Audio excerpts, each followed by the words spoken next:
La gauche invente le peuple qui va avec la gauche. Le tiers-État, c'est au moment de la Révolution. Les bourgeois et les paysans sont ensemble. Puis arrive l'industrialisation, et là, on jette les bourgeois à droite, et il ne reste plus que la classe ouvrière.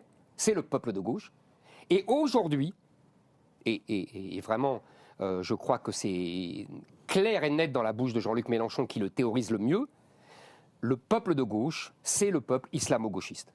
C'est-à-dire, la classe ouvrière a été remplacée par les musulmans et s'agrège autour des musulmans tout ce qu'on appelle les woke, c'est-à-dire les féministes, les LGBT, etc., etc.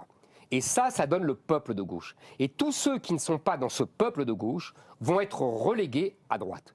Donc moi, je tiens à rassembler tous ces gens-là qui veulent, en gros, défendre la France qui reste la France, quand Jean-Luc Mélenchon défend ce qu'il appelle la Nouvelle France. Et la Nouvelle France, c'est une France islamisée. Évidemment, il ne va pas le dire comme ça, mais il le reconnaît lui-même. Le grand remplacement, ça existe. Et donc, mon affrontement, ce n'est pas entre eux, et c'est ça mon désaccord avec vous.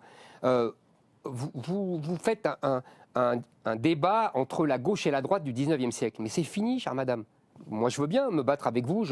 On peut discuter des heures de Guizot, de Bonald, de Mestre. J'en serais ravi.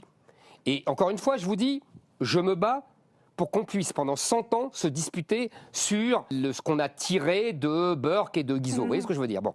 Mais aujourd'hui, le clivage droite-gauche, est-ce que vous êtes pour la nouvelle France islamo-gauchiste de Jean-Luc Mélenchon, ou est-ce que vous êtes pour la France qui reste la France? Et là,